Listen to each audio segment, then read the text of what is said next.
Bonjour, bonjour les amis, c'est Patrick Hawamenshi, Umukonde Patrick Hawamenshi, et aujourd'hui c'est le 1er août 2022. J'ai le plaisir de vous inviter dans le deuxième épisode de mon podcast Umuntu Ngumuntu Ng'abantu. Et dans ce deuxième épisode, je vais vous ramener dans le temps, je vais vous ramener dans le passé, je vais vous ramener en 2013 autour de cet épisode-là que j'ai mentionné dans la vidéo qui est sortie le 29 juillet. Il faut aller la regarder si vous ne l'avez pas encore vue. Et donc, dans cette vidéo, j'ai mentionné qu'il y a eu une entente entre le président du FIDA de l'époque, qui s'appelle Kanayo Nwanze, c'est un monsieur du Nigeria, et avec le président du Rwanda, Paul Kagame. Et dans cette entente-là,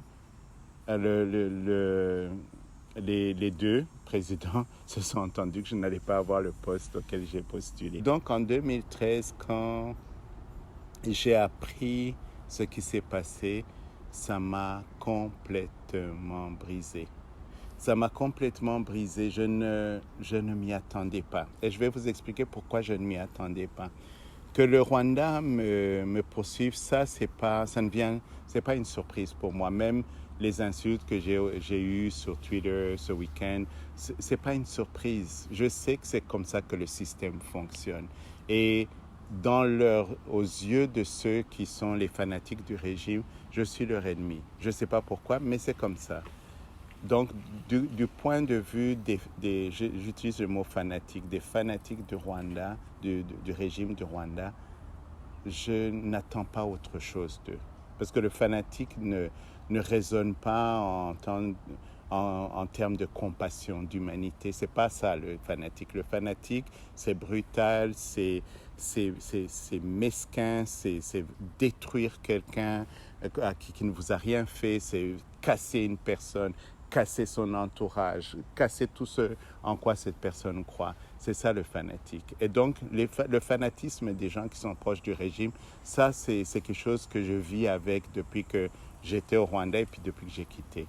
Mais là où j'ai été pris par surprise, c'est que le chef d'une agence des Nations Unies, le président d'une agence des Nations Unies, puisse ramener tout ça dans ma vie au sein d'un organisme international. Ça m'a pris par surprise. Je ne m'y attendais pas. Les gens diront, Patrick, toi tu es naïf, c'est comme ça que le monde est. Oui, les gens qui disent ça leur est jamais arrivé. Mais quand ça t'arrive, ça te prend par surprise. C'est parce que ce n'est plus du théorique, tu le vois toi-même, tu le vis toi-même. Et une opportunité qui ne fait de mal à personne, c'est juste une opportunité de travail pour quelqu'un. Il faut qu'on vienne lui retirer ça. Il faut que deux personnes s'entendent dans leurs propres intérêts personnels pour prendre quelque chose de quelqu'un qui ne leur a rien fait. Et ça m'a bouleversé au plus profond de moi-même. C'est comme s'il y a une image que je m'étais formée du monde qui avait déjà été chamboulée, brisée, fissurée quand j'ai traversé la crise là au Rwanda. Et là, les derniers morceaux se sont cassés, les morceaux internationaux. C'était absolument dévastateur. C'est quelque chose qui m'a anéanti sur le moment. C'était vraiment, ça m'a touché. J'ai senti que j'ai été violé au plus profond de moi-même, que mes droits ont été bafoués. Maintenant, qu'est-ce que tu fais quand tes droits sont bafoués par le président d'un organisme international? Qu'est-ce que tu fais? Tu parles à qui? Tu te plains à qui? C'était absolument ignoble. Et je le dis, j'utilise ce mot-là, c'était ignoble. Mais ça m'a blessé, ça m'a blessé. Et il y a quelques personnes qui étaient au courant de ce qui s'est passé. Je pense 6 ou 7 personnes, j'essaye de compter, mais il y a 6 ou 7 personnes que je connais qui étaient au courant de ce qui m'a été fait. Et certains m'en ont parlé, d'autres parmi ces 7 personnes ne m'en ont jamais parlé. Maintenant, quand ceux qui étaient au courant me voyaient, ils venaient pour dire « Oh, we are sorry, on est désolé ce qui était arrivé, vraiment. » Et à ce moment-là, je me voyais devenir une victime, la personne que les gens viennent dire « Oh, on est triste pour toi. » Et je ne voulais pas du tout que ma vie devienne une vie de victime. Alors, j'ai coupé court aux conversations. Quand quelqu'un commençait à me parler de cette histoire-là, je coupais court à cette discussion. Je leur disais, je ne veux pas en parler. Et ça a été comme ça, j'ai pris une décision instinctivement que je ne veux pas en parler. Mais c'est l'idée que j'avais du mot victime à cette époque-là. Pour moi, une victime, c'était quelqu'un sur qui tout le monde s'apitoie, et puis vous-même, vous vous apitoyez sur vous-même. Et donc, c'est comme ça que je voyais une victime. Aujourd'hui, je ne vois plus une victime de cette façon-là. Pour moi, aujourd'hui, une victime, c'est quelqu'un de fort. Une victime, c'est quelqu'un qui est confronté à des choses ignobles, à des choses inimaginables et qui se tient debout contre vents et marées. C'est une victime. Une victime n'est pas quelqu'un à plaindre. On doit plaindre la personne qui le victimise ou qui la victimise. Mais la victime, c'est une personne forte. C'est une personne qui a des droits. Ça, je l'ai compris maintenant. À cette époque-là, je ne le voyais pas comme ça. Et donc, je n'ai pas voulu être vu comme une victime. C'était en 2013. Et je me suis plongé dans le travail. Je me suis plongé dans le travail. À cette époque-là, je crois que j'avais peut-être fait 3-4 pays dans mon parcours avec le FIDA. Et après ça, je me suis plongé dans le boulot. Et j'ai travaillé. Il n'y a aucun pays où j'ai refusé d'aller, très peu de pays. Il y a peut-être un pays ou deux où j'ai refusé d'aller pour des raisons de sécurité. Mais je suis allé partout. Et dans les contextes les plus difficiles, à l'idée de celui qui m'envoie. Pour la personne qui m'envoie, c'est un contexte difficile. Mais j'ai découvert que j'ai un courage extraordinaire, malgré que j'avais eu ce moment de peur en 2013. J'ai un courage, je confronte tellement de choses. Je peux voyager, aller dans des pays du Sahel quand tout le monde est en train de dire « Oh, attention, l'insécurité au Sahel, moi je vais là-bas ». Je suis allé en Centrafrique, je suis allé dans plein d'autres endroits. Et chaque fois, c'est une découverte magnifique. Je me retrouve. Et donc, au fil des ans, je me suis plongé dans le travail et je me suis redécouvert. J'ai redécouvert cette confiance en moi. J'ai continué cet idéal-là qui m'avait amené dans ce boulot-là, dans cette organisation-là, cet idéal-là de travailler avec les plus pauvres, d'aller dans les villages. J'ai continué à vivre cet idéal-là. Mais j'ai eu des moments encore après ça où j'ai eu encore des ingérences politiques dans mon parcours. On va appeler ça comme ça. Et puis, voilà, donc c'est comme ça. Maintenant, je voulais dire quelque chose concernant cet événement-là de 2013. Je reviendrai là-dessus et j'en parlerai en plus de détails, mais pour le moment, je ne vais pas aller en profondeur. Mais il y a quelque chose auquel j'ai beaucoup pensé à cette époque-là, c'est qu'en 2013, quand il y a eu cette entente-là entre le Rwanda et le FIDA de ne pas me donner le poste, la décision qui a été prise est une décision très, très bizarre. C'est que la décision qui a été prise, qui m'a été communiquée, c'est que les recrutements ont été annulés. Et donc, et puis le poste a été publié à l'interne et j'ai été exclu pour le cycle suivant.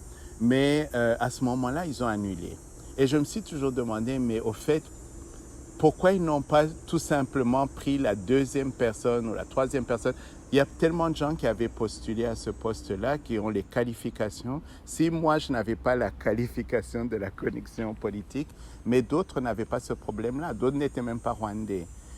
Pourquoi leur refuser cette opportunité-là? C'est là dans la vie, et nous le voyons dans les moments de guerre, où tu viens, tu brûles toute une maison parce que tu cibles une personne dans cette maison-là.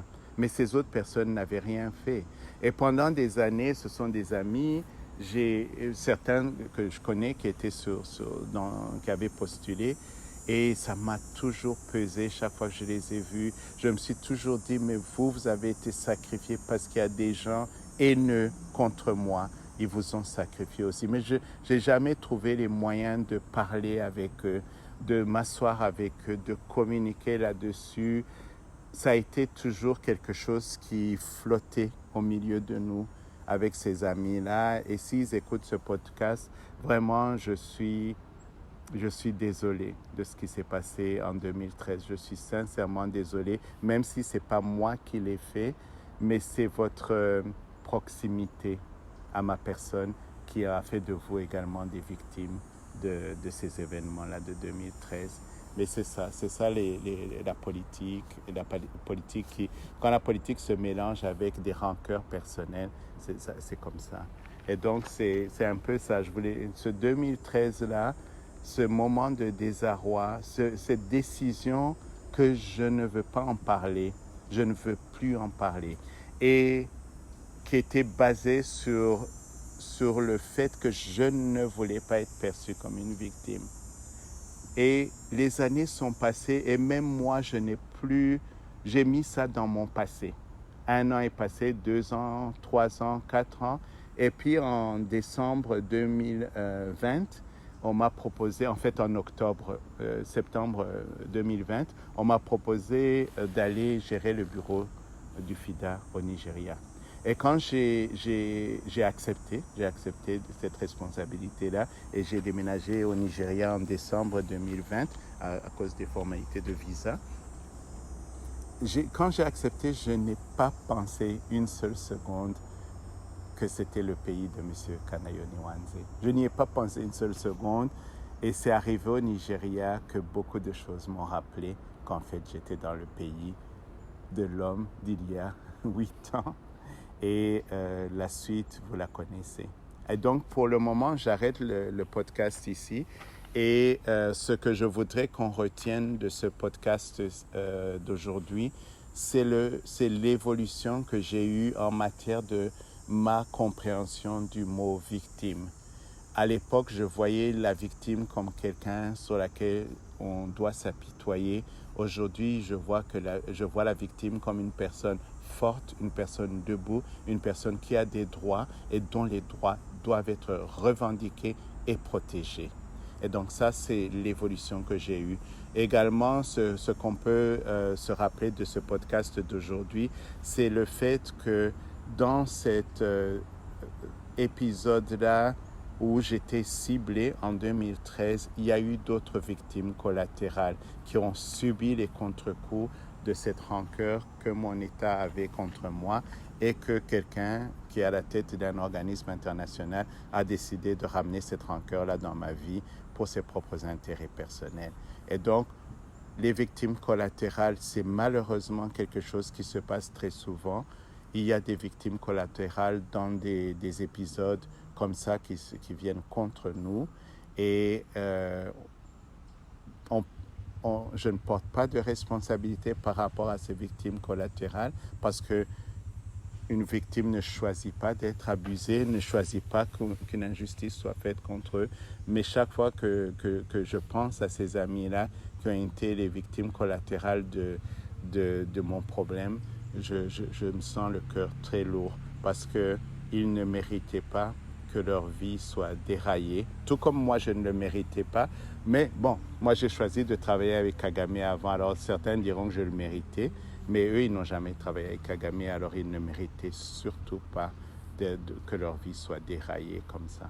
Ok, alors on arrête le podcast ici et puis on se retrouvera dans le prochain épisode qui peut avoir lieu demain, mais je ne sais pas encore. Ça dépendra des idées que j'ai et de la page de journal que je vais ouvrir pour vous. OK? Bye bye. Et on revient en 2022, le 1er août. C'est là où je me situe. Et puis, je vais me promener un peu dans les bois. OK, bye.